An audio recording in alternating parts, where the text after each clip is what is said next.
मुझे क्यों उसने कांटेक्ट किया, उसका जो भी रिलेशन है बाबर तक वो रखे, वो मुझे क्यों कांटेक्ट कर रही है। उसने मुझे मैसेजेस लिखा, don't take you call again bitch. जब तक धक्के ना खाए इंसाफ कहाँ मिलता है। मैं धक्के खा रही हूँ, मैं रात 12-12 बजे तक अपने वकील के ऑफिस बैठी रहती हूँ, मुझे कोई शौक नहीं है, मैं 2 महीने से सोई नहीं हूँ, मैंने खाना नहीं खाया। तो मेरे पास तो सबसे बड़ी बात है, खोने को कुछ अब है ही नहीं, जो था वो तो सब कुछ रह गया, इसका मैं छोड़ूंगी कुछ नहीं। मेरी नजर में तो उसको फांसी होनी चाहिए। अस्सलामुअलैकुम माय सोशल मीडिया फैमिली, उम्मीद करती हूँ कि आप सब लोग हमेशा की तरह खुशबाश होंगे और हिफ्ज़ अमान के साथ होंगे। सबसे पहले जब एक लड़की मंजर आम पर आई और उसने आकर अपना नाम हमीजा मुख्तार बताया और फिर उस लड़की ने प्रेस कॉन्फ्रेंस की, उस पर पूरे पाकिस्तान के लोग जो हैं वो एकदम चढ़ दौड़े। लोगों ने ये कहना शुरू कर दिया कि लड़की फ्रॉड है, प्लांटेड है, पैसे के लिए कर रही है। बाबर आजम के लिए सिंपैथीज ज्यादा थी और उस लड़की को अपने लिए मनवाना बहुत मुश्किल काम लग रहा था। उस वक्त भी मैंने अपने YouTube चैनल पर आकर ये बताया था कि मुझे ये जाती तौर पे फीलिंग आ रही है कि लड़की का कुछ ना कुछ मामला जरूर है, दाल में कुछ ना कुछ काला जरूर है। अब जैसे जैसे दिन बढ़ते जा रहे हैं, दाल में कुछ काला नहीं बल्कि दाल ही काली नजर आती जा रही है। तो मैंने फाइनली हमीजा से ये रिक्वेस्ट की थी कि हमीजा, आपसे हम लोग आपका नैरेटिव लेना चाहते हैं। यहाँ पर मैं इस मकसद के लिए बैठी हूँ कि बाबर आजम भी हमारे हीरो हैं और हमीजा भी पाकिस्तान की बेटी है। मेरा मकसद ना तो किसी को गद्दा करना है और ना ही टीआरपी के चक्कर में इस तरह के सवालात करना, लेकिन क्योंकि आप मेरी यूट्यूब फैमिली हैं, आप मेरी सोशल मीडिया फैमिली हैं, तो मैंने आप लोगों के हवाले से जो सवालात हैं वो भी पूछने हैं हमीजा से। पहले जब ये न्यूज आई थी तो बहुत सारे लोगों ने ये बात करना शुरू कर दी थी, क्योंकि आपको पता है हमारे पाकिस्तानी थोड़े चेजेबाज हैं, थोड़े ट्रोल करते हैं चीजों को। तो उन्होंने कहा था कि हमीजा की एज ज्यादा लगती है और बाबर आजम की एज कम लगती है। ये गलत बात है, ऐसा नहीं है, क्योंकि हमीजा ने कहा था कि उनकी क्लास फेलो रह चुकी हैं।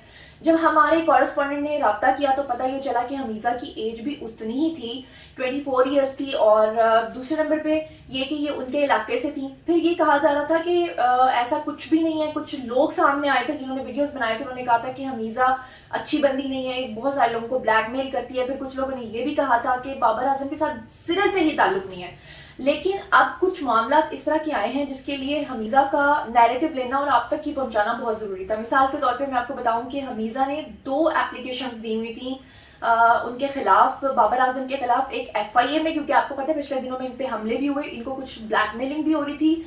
और इसमें एक और चीज जो आज मैं आपके सामने इंकशाफ करने जा रही हूँ, इससे पहले हमीजा ने आपको नहीं बताया होगा, वो ये कि बाबर आजम की अब मौजूदा एक और गर्लफ्रेंड निकल आई है। हमीजा का ये कहना है कि इन्होंने पहले उस गर्लफ्रेंड के बारे में इसलिए जिक्र नहीं किया था कि अगर ये जिक्र करती तो जिस तरह लोग पहले इनको ट्रोल कर रहे थे और मजीद इनको ट्रोल करना शुरू कर देते, लेकिन क्योंकि अब वो साबित हो चुका है ताल्लुक, तो उस हवाले से भी हम बात करेंगे। और साथ ही साथ ये कि आपको पता है कि FIA ने जो नोटिस भेजा था बाबर आजम को, उस पर बाबर आजम ने 1 हफ्ते का टाइम मांग लिया और लाहौर सेशन की जो अदालत थी उन्होंने हमीजा के हक में फैसला करते हुए ये कहा था कि बहुत ही हसास मामला है और उन्होंने मुकदमा दर्ज करने का भी कहा था बाबर आजम के खिलाफ। लेकिन दूसरी तरफ जो हाई कोर्ट है वहां से बाबर आजम को फिर से रिलीफ मिल गया। तो इन तमाम बातों पे आज हम बात करेंगे। हमारे साथ खुद बकल्लम खुद हमीजा मौजूद है। अस्सलाम वालेकुम, कैसी हैं? कैसी हैं? एक लड़की, निहत्ती लड़की, जिसकी फैमिली भी अब उसको एक्सेप्ट नहीं करती और वो अकेली है, जिसके साथ वो रहती थी वो भी अब उसके साथ नहीं है, उसकी गर्लफ्रेंड निकल आई। गर्लफ्रेंड वाला क्या मामला, पहले तो ये बताएं। गर्लफ्रेंड वाला मामला ये था कि 2020 में जब मुझे ये पकड़ा गया था, मैंने जब इसके नंबर पे कॉल देखी थी तो ऑब्वियसली मेरा उससे सवाल करना बनता था। जब मैंने सवाल किया था तो पहली दफा मुझे तब भी मार पड़ी थी इस सवाल के ऊपर। बार बार जब इसका नंबर बिजी होना, डिफरेंट नंबर्स डिफरेंट प्लेसेस पे जाना, और मैंने जब कोई क्वेश्चन करना तो आगे से उसका जब मुझे पता चलता था, फिर मुझे पता चल गया हुआ था, क्योंकि औरत को बहुत जल्दी पता चल जाता है कि जी उसका साथ जो पर्सन है, उसका पार्टनर अगर किसी के साथ अटैच हो तो औरत की 6th सेंस होती है। इस मामले में मेरी 6th सेंस चल पड़ी थी। मैंने जब बाबर से इस चीज पे क्वेश्चनिंग की तो मारना पीटना, फिर मुझे मालूम था कि किसी खातून के साथ है। क्योंकि मैंने फिर इस चीज पे ज्यादा उस पर इसरार नहीं किया, लड़ाई झगड़ा नहीं किया, मैं खुद पीछे हटना शुरू हो गई। जब मैं पीछे हटती थी तो बाबर खुद बतौर खुद मेरी जान नहीं छोड़ता था। अच्छा। और जब मैं जान छुड़वाती थी तो वो फिर मुझे ब्लैकमेल करता था। सॉरी मैं आपकी बात काट रही हूँ, मतलब यहाँ तक आप ये कह रही हैं कि आप भी उनके साथ रिलेशनशिप में थी और वो आगे भी किसी के साथ जी, रिलेशनशिप वो में थे? काफी लोगों के साथ है, वो खाली एक लड़की नहीं है, वो काफी खवातीन के साथ है। जो मैंने आपको पहले बताया, इल्जाम तो मैं लगाना नहीं चाहती, मैं यहाँ पे सिर्फ अपना ओपिनियन जो था अपना जाती उस पर बात करना चाहती हूँ। अब चूंकि एक खातून निकली है, उसका मैंने वो खातून कैसे निकल आई है, उनका ताल्लुक कैसे जी, साफ, वो ये बताइए, क्योंकि हम जो बात करते हैं सबूत के साथ जी जी, वो खातून इस तरह निकली हैं कि आप देख सकते हैं मीडिया पे उनका नाम भी चल रहा है, उनको एफआईए ने बुलाया भी है। उनका नाम मैंने नहीं दिया था एफआईए में, मैंने कुछ नंबर दिए थे जो एप्लीकेशन मुझे थ्रेट करने की थी, मुझे डिफरेंट नंबर से गाली गलोच एंड धमकी और ये सब हो रहा था, मैसेजेस भी आ रहे थे, कॉल्स भी आ रहे थे। तो मैंने एफआईए को जब अपनी कंप्लेन दी तो उन्होंने प्रॉपरली जब इन नंबरों की इन्वेस्टिगेशन की, इंक्वायरी की, तो उसमें एक नंबर सस्पिशियस निकल आया। सॉरी मैं आपकी बात कर रही हूँ, यानी यहाँ तक आप ये कह रही हैं कि एफआईए ने उनकी गर्लफ्रेंड को बेसिकली डेटा की बुनियाद पे जी। फाइंड आउट किया है? जी। अच्छा, फिर उन्होंने मुझसे इंक्वायरी की, उन्होंने पूछा जी आपकी जानने वाली, मैंने कहा जी मैं नहीं जानती। तो फिर बाबर आजम का जब उसे कॉल डाटा, न्यूजीलैंड में बैठ के बाबर ने उसको कॉल की थी कि इसको धमकाओ, तो वो उसका नाम, हाँ जी मुझे धमकाए वो लड़की मरियम, तो उसने मुझे उस दिन कॉल कर दी। सॉरी मैं आपकी बात फिर से काट रही हूँ नाजरीन, यहाँ पे मैं आपको बताती चलूँ कि इनका ये कहना है कि एफआईए ने जो लड़की फाइंड आउट की है उसका नाम मरियम निकला है, और वो मरियम नामी जो बंदी है उसको न्यूजीलैंड से कॉल की थी बाबर आजम ने, और कहा ये था कि इनको धमकाओ। अच्छा, बाबर आजम इतने बेवकूफ तो नहीं नजर आते कि वो न्यूजीलैंड से कॉल करेंगे? उनको नहीं पता था कि उनकी कॉल्स के रिकॉर्ड निकल आएंगे? सर मैम बेवकूफ थे तो ये काम कर रहे हैं, मुझे तो पता वो इंतहाई बेवकूफ बंदा है, बेवकूफ है, हद से ज्यादा बेवकूफ है। 2018 में भी एक बेवकूफी मारी थी जो मुझे ब्लैकमेल की, आज भी बेवकूफी की खुद ही, अपने जो मैं साबित नहीं कर पा रही थी खुद साबित उन्होंने करवा दिया दुनिया के सामने। हाँ, एक बात मैं आपको बताऊं कि यहाँ पर आज मैं क्यों बैठी हूँ, क्योंकि बहुत सारे लोग कह रहे थे कि इन दोनों का आपस में कोई भी ताल्लुक नहीं है, मतलब एक खातून कहीं से भी उठी है, उसने कहा मेरा उसके साथ अफेयर है, जबकि हकीकत का इससे कोई ताल्लुक नहीं है, लेकिन ताल्लुक निकल आया है। अगर निकल आया है तो मैंने पहले भी ये बात की थी कि जो गिल्टी है, चाहे वो हमारे मुल्क का हीरो हो, उसको सजा मिलनी चाहिए। अच्छा, अब इसमें मैं आपसे ये जानना चाहती हूँ कि जो सेशन अदालत है लाहौर की, उन्होंने तो आपके हक में बयान दिया था, इसे हसास मामला भी करार दिया था, आपको कहा भी था एसएचओ साहब को भी, लेकिन अब फाइनली जो हाई कोर्ट है वहां से उनको रिलीफ मिल गया। देखिए वो रिलीफ नहीं मिला, वो उनकी जो बेल थी उनको वक्ती तौर पे स्टे कर दिया गया है, जो उनके खिलाफ मुकदमा होना था उन्होंने स्टे लिया है, वो मैटर नहीं करता। अगर शायद कहीं जैसा मेरे हक में ना फैसला करते, तो मैंने भी हाई कोर्ट जाना, तो उनका राइट है, वो मुझे चैलेंज कर सकते, मैंने एक्सेप्ट भी किया है, और इसमें ये साबित नहीं होता कि बाबर आजम गलत नहीं है, आज भी ये साबित नहीं होता। यहाँ पे बाबर आजम एक मुजरिम करार दे चुका हुआ है, मुलजिम बनाना अब मेरा काम है, मुजरिम को करार दे चुका है। बाबर आजम के लिए जो जज साहब ने लीगली तौर पे पूरी डायरेक्शन दी है, दोनों साइड की तमाम सबूत और तमाम दलीलों के बाद 2 महीने बाद उन्होंने ये फैसला कर दिया कि जी बाबर आजम मुलजिम है, इसमें रियलिटी है, और वो रियलिटी इस बुनियाद पे है कि चूंकि वो मैंने जो कंप्लेन की थी उसमें मैंने अपना वही बात बताई थी कि मुझसे शादी का कह के मेरे साथ ताल्लुकात कायम किए, अब इनकारी कर रहा है ये शादी से। अच्छा सॉरी, मैं यहाँ पे भी आपकी बात करती हूँ। देखिए, आप एक एलिगेशन लगाती हैं, आप कहती हैं ये लोगों का सवाल है, मैं लोगों का सवाल आप तक पहुंचा रही हूँ। आप ये कहती हैं कि मेरे साथ जिनसी ज्यादती की गई क्योंकि मुझे शादी का झांसा देके मेरे साथ ये सब कुछ किया गया, मुझे हरासा किया गया, लेकिन लोग ये कह रहे हैं कि ये जिनसी हरासा करना होता है किसी की मर्जी के बगैर। आप लोग तो दोनों म्यूचुअल अंडरस्टैंडिंग से रह रहे थे ना, तो जब आप लोग अफेयर में थे, लिव इन रिलेशनशिप में थे, तो फिर ये जिनसी हरासा करना क्या हुआ? देखिए जिनसी हरास की इस बुनियाद पे है, मैं यहाँ पर मजीद इतना कॉन्टेक्ट में नहीं जाना चाहती, ठीक है, जो उसकी वजूहात पे जाके किसी का जुर्म नहीं छुपा सकते। इन द बिगनिंग मेरे साथ क्या हुआ वो मैंने अपना बयान कोर्ट में दे दिया, उसकी बुनियाद पे ही आज ये फैसला किया गया, ठीक है। जज साहब ज्यादा बेहतर, उनके पास इतनी अथॉरिटी है, इतनी सोच समझ है, वो इंसाफ करना जानते हैं। अगर मैं मुलजिम होती तो मुझे वो सजा देते, उन्हें पता चल चुका था, जो भी डायरेक्शन थी उन्होंने खुद अच्छा फैसला किया, और जो भी सच था उसके मुताबिक उन्होंने ये नहीं देखा ये कोई स्टार है, उन्होंने ये नहीं देखा कि ये कोई आम लड़की है, उन्होंने वही जो फैसला हकीकत पे था उन्होंने सबके आगे रख दिया, और ये भी डायरेक्शन दी गई है जो इस टाइम इतनी मेरे फेवर में कर दी गई है। 154 के तहत मेरी कोई इन्वेस्टिगेशन बनती ही नहीं है, क्योंकि 493A जो होता है उसके मुताबिक जो मैंने अपनी एप्लीकेशन दी थी, 154 का उन्होंने डायरेक्शन दिया कि कोई भी पुलिस, जब हम मुकदमे के लिए जाते हैं, पुलिस इन्वेस्टिगेशन करती है, मजीद इंटेरोगेट करके देन अपना मुकदमा करने की अपनी मर्जी से ओपिनियन करती है। अब उसमें पुलिस की जो रिपोर्ट थी उसमें सब पता चल चुका है, जज साहब ने बताया कि इसमें पुलिस ने भी गलत डायरेक्शन दी है, उन्होंने वहां पे उस रिपोर्ट में लिख दिया है कि पुलिस ने भी अपनी रिपोर्ट सही नहीं यहाँ पर दी, इसमें कोई ना कोई इन्होंने टाल मटोल किया, लिहाजा मेरी मजीद इन्वेस्टिगेशन नहीं होगी, एफआईआर दर्ज होगी। एफआईआर के बाद मजीद जो मेरी इंक्वायरी हो उसमें मैं साबित करूंगी कि बाबर गलत है या बाबर ये साबित करेगा कि हामिजा गलत है। अच्छा हमीजा, आपको देख के मुझे एक शेर याद आ रहा है, ना खुदा ही मिला ना विसाले सनम, ना इधर के रहे ना उधर के रहे। अब देखें, आप 24 साल की हैं, 24-25 साल से लेके 27 साल तक लड़की की एज होती है शादी की।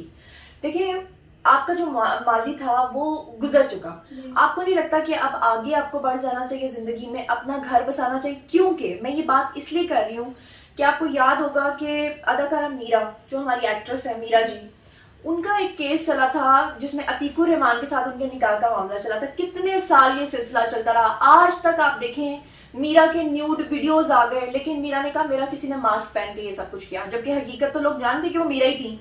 इसी तरह से अतीकुर रहमान के साथ उनके निकाह के मामला चले, कोई फैसला नहीं हुआ। अब इस चीज के पीछे देखें, आप पंजाबी में वो कहते हैं रुल जाएंगी, आप रुलती रहेंगी, अपना घर भी नहीं बसाएंगी। बाबर आजम के बारे में सब लोग कहते हैं कि वो स्टार हैं, कल को शादी भी कर लेंगे, आपको क्या मिलेगा? देखिए, ये बात का फैसला आवाम भी समझती है कि ये लोग नहीं कर सकते। मेरी जिंदगी कैसे खराब हुई, जो मेरे पास तो सबसे बड़ी बात है, खोने को कुछ अब है ही नहीं, जो था वो तो सब कुछ रह गया, इसका मैं छोड़ूंगी कुछ नहीं, क्योंकि अभी इसके पास जो रेपुटेशन अपनी बना रहा है ना लोगों के सामने, मजीद थोड़ी सी वो भी मैं लोगों को दिखाऊंगी कि ये है, तो इसमें मेरा कोई नुकसान नहीं है। अच्छा, मेरी पूरी फैमिली मेरे साथ है। आप उनकी असलियत दिखाना जी, चाहते हैं? असलियत आपने वैसे भी उनकी बता दी, आपने वैसे ही बता दिया कि मतलब आपका अस्काते हमल तक कराया गया, आप उनके साथ मतलब इलीगल तरीके से रहती रही, आप उनके निकाह में भी नहीं थी, इतने यानी कि संगीन किस्म के इल्जाम हैं, इसके बाद तो कुछ रहता ही नहीं है। अच्छा, मजीद और क्या रह गया है जो आप कह रही हैं कि मैं छोड़ूंगी नहीं? सजा मैंने साबित करना, अभी से मैंने एलिगेशंस लगाए बकौल अवाम के और आप लोगों के,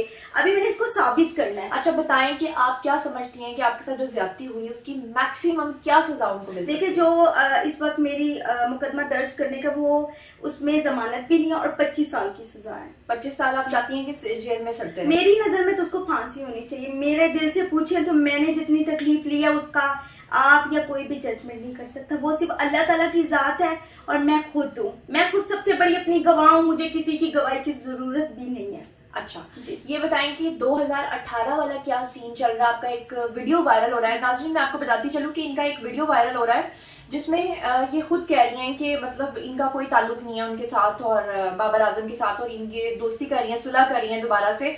तो इनके जो वकील है उन्होंने भी यही नैरेटिव पेश किया हाई कोर्ट में भी कि 2018 में तो इनकी सेटलमेंट हो चुकी थी, अब दोबारा से ये क्यों ऐसा कर रही हैं? इस बारे में क्या कहना चाहिए? देखिए, कल रात तक ये एक प्रोपेगेंडा मेरे लिए किया जा रहा था, मजीद मुझे स्ट्रेस करने के लिए कि दुनिया के सामने हकीकत ना है कि एफआईआर हो रही है। इन्होंने एक वीडियो मेरी वायरल की, दरअसल वो वीडियो मेरी 2018 की, जो मैं प्रेस कॉन्फ्रेंस स्टिल अभी तक चीख के कह रही। शायद आपने भी कहीं कहा था कि हामिजा अगर एलिगेशन लगा रही है कि ब्लैकमेल करते थे वीडियो, तो हामिजा वीडियो क्यों नहीं दिखा रही?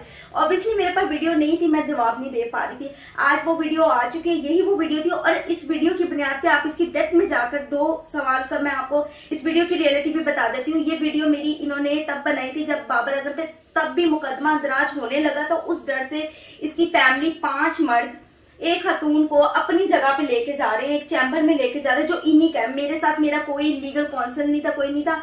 इन्होंने मुझसे ये बोला था कि हम आपकी बात को जो है मुतालबा का पूरा कर रहे हैं, हम बाबर के साथ आपकी शादी कर रहे हैं और आप इस तरह करो कि आप ये केस वापस ले लो। मेरा जब इज्जत मुझे मिल रही थी, मुतालबा हो रहा था, मैं क्यों मीडिया पे शोर करती या मैं क्यों पुलिस स्टेशन में जाके मजीद कार्रवाई करती? मुझे जो चाहिए था वो मुझे मिल गया, मैं वहां पे बैठी हूँ। आप देख सकते हैं मैं कितनी तैयार होकर, बड़ी खुश और बड़ी मुतमईन होकर वहां बैठी हुई हूँ। एंड देन मैं इनके कहने पे जो ये कह रहे थे मैं करती जाती हूँ, और मैं कंटिन्यूसली वहां पे 5 घंटे तक रही हूँ। 5 घंटे मतलब आप उसके अंदर की स्टोरी देखें तो मैं इनके साथ बैठ के वहां पे नाश्ता भी मैंने किया है। ये लोग मेरे साथ बिल्कुल ठीक थे, इसके फादर, इसके बड़े भाई वहां पर थे, इनके वकील थे, इनके एक अजीज थे। फिर इन्होंने कहा जी कि आप एक वीडियो रिकॉर्ड करवाएं। मैंने कहा जी ये वीडियो किस बुनियाद पे?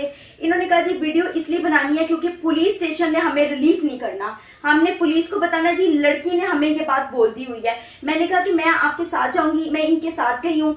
जाके इन्होंने, आप देख सकते हो उस वीडियो में, इन्होंने मुझे पढ़ के मैं सामने बोल रही है, कागज है नीचे जिससे मैं नीचे देखती फिर ऊपर बोलती नीचे, क्योंकि मुझे कैमरा उस टाइम फेस करना ये मेरे बस की ना बात ही ना मैं कर सकती थी। वीडियो बनाकर मुझे बिल्कुल भी कतई अंदाजा नहीं था कि ये इस तरह इस्तेमाल करेंगे। मैं गई हूँ पुलिस स्टेशन जाकर मैंने अपनी कंप्लेन वापस लिया। एसएचओ ने इस बात पे सवाल भी उठाया है कि आप कंप्लेन क्यों वापस ले रही। मैंने वहां पे ये बोला कि जी मेरी फैमिली का प्रेशर, मैं कंप्लेन नहीं करना चाहती। उन्होंने कहा जी ठीक है आपकी मर्जी, क्योंकि मुझे कोई रोक नहीं सकता था कंप्लेन करने से या उठाने से। बात खत्म होगी। कुछ टाइम के बाद जब बाबर ने दोबारा अपनी वही हरकतें शुरू कर दी, वही हवस का मुझे निशाना बना रहा था, फिर मैंने बाबर को कहा कि मैं पुलिस के पास जाती हूँ। कहता तुम जाकर दिखाओ, तो मेरे पास तुम्हारा एविडेंस मौजूद है। तो मुझे तो आइडिया भी नहीं था कि मेरे साथ ये सब होगा। जब मुझे मालूम हुआ, मैंने फिर उसके बाद 2 दफा फिर पुलिस कंप्लेन की, पर तब पुलिस ने इंक्वायरी ही नहीं की, कार्रवाई ही नहीं की, तो मैं खामोश होकर बैठ अच्छा, गई। यहाँ मुझे ये बताएं कि आप बिल्कुल निहत्ती थी, अकेली थी, आपकी फैमिली भी आपके साथ नहीं थी, और आप ये कहती हैं कि बाबर आजम आप पे हाथ भी उठाते थे, आपको मारते भी थे।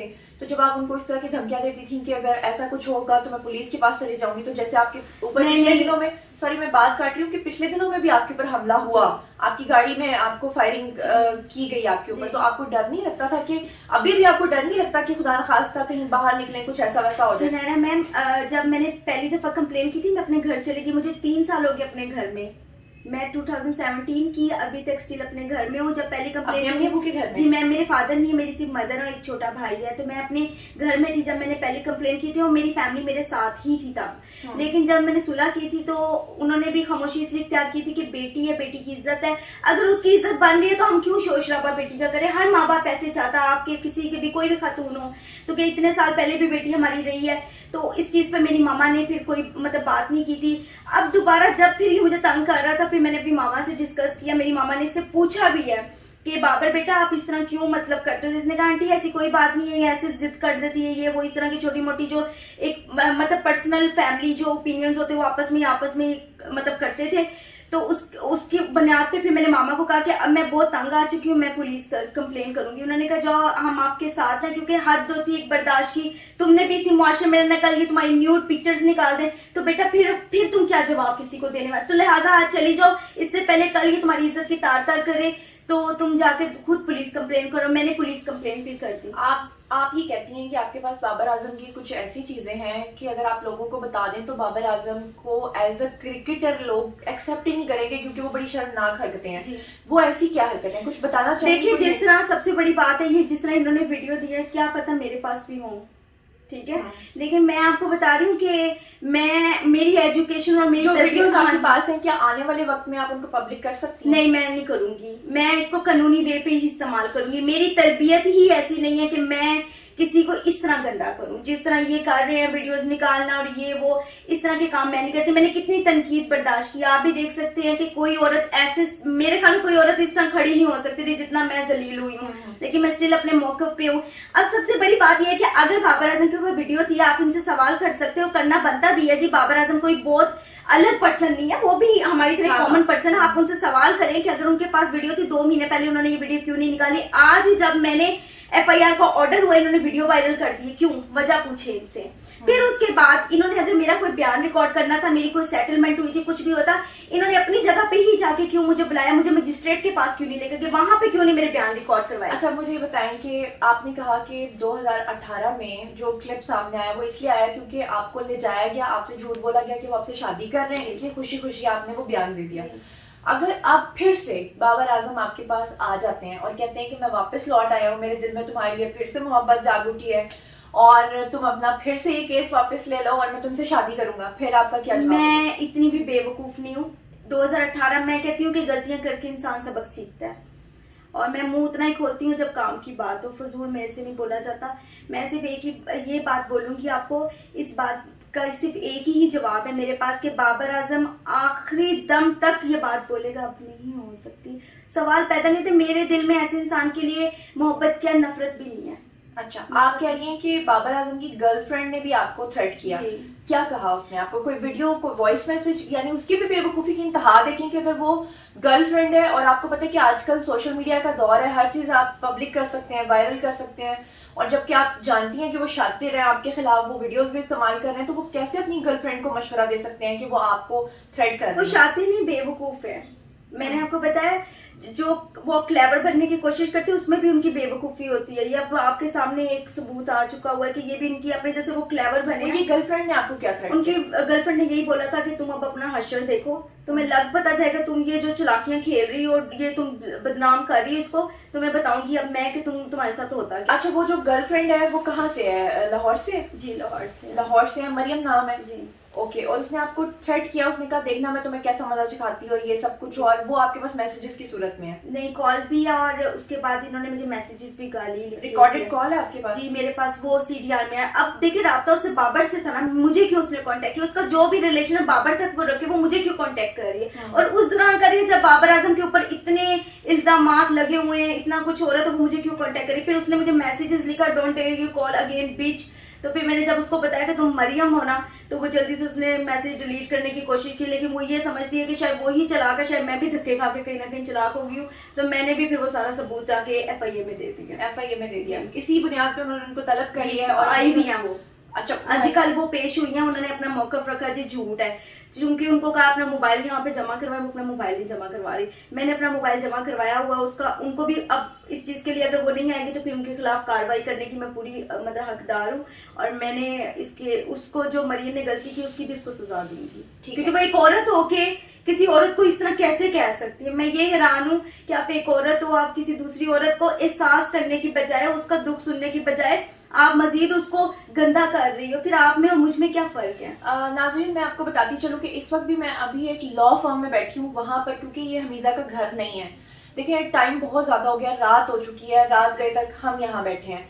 तो हमीजा, आपको नहीं लगता कि मतलब इस तरह से जगह जगह धक्के खाना और इस तरह के आदमियों से, तरह तरह के लोगों से बातचीत करना, मतलब क्या अल्टीमेटली आप इससे क्या हासिल कर पाएंगे, क्या हासिल करना चाहती है? देखिए आप कह रही हैं कि बाबर वापस आ जाएं, आप उन्हें एक्सेप्ट नहीं करेंगी, गर्लफ्रेंड भी उनकी है, आगे भी वो निकल चुके हैं, आप अपनी जिंदगी में, आपको नहीं लगता कि जो टाइम आप यहाँ वेस्ट कर रही हैं, आप अपनी जिंदगी में कोई अच्छा जीवन साथी तलाश करें और जिंदगी में आगे बढ़े? नहीं, मैं अपनी जिंदगी में असल जिंदगी तो अब जी रही हूँ, आजाद अब हुई। 10 साल पहले मैं कैद में थी, सजा तब काट रही थी। अब मेरे लिए सजा नहीं, लोगों को लगता है ये सजा है लेकिन मेरी सजा नहीं। हाँ अलबत्ता हम जिस मुआशरे में रहते हैं, हम पाकिस्तान की कानून के मुताबिक आप देख सकते हैं कि जब तक धक्के ना खाए इंसाफ कहाँ मिलता है।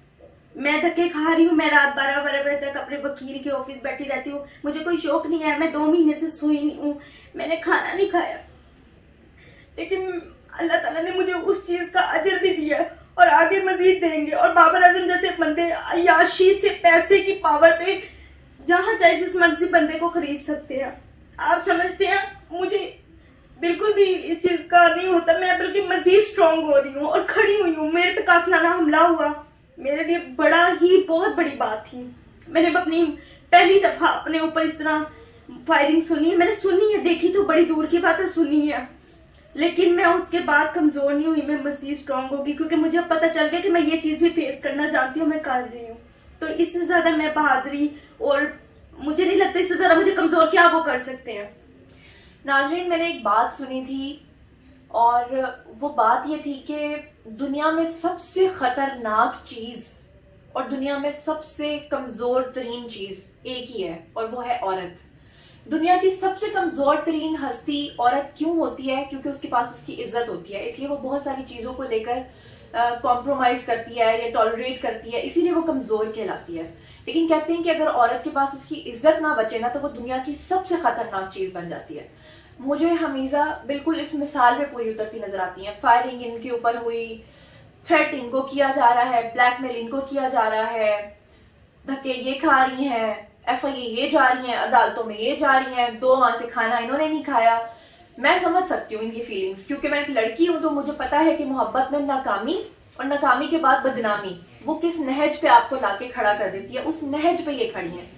तो मैं सिर्फ इतना कहना चाहूंगी, देखिए मैं कोई जज नहीं हूँ, मैं कोई वकील नहीं हूँ, फैसला तो अदालतों ने करना है, लेकिन मैं सिर्फ इतना कहना चाहती हूँ कि अगर कोई हमारा कौमी हीरो हो या ना हो, कोई भी अगर किसी के साथ गलत करता है तो उसको उसकी सजा जरूर मिलनी चाहिए। इस बारे में आप लोगों का क्या नैरेटिव है, आइए कमेंट सेक्शन में मेरे साथ शेयर कीजिए। आप जो भी बातें मुझसे पूछेंगे मैं आपकी बातें आगे हमीजा तक पहुंचा दूंगी, ये मेरा आपसे प्रॉमिस है। अपना बहुत बहुत ख्याल रखिएगा, चैनल को सब्सक्राइब करना हरगिज मत भूलिएगा, साथ में जो बेल आइकन है उसे भी प्रेस कर लें ताकि टाइमली नोटिफिकेशंस आप तक मजीद पहुंचते रहे। अपना बहुत बहुत ख्याल रखिएगा। अल्लाह निगहबान।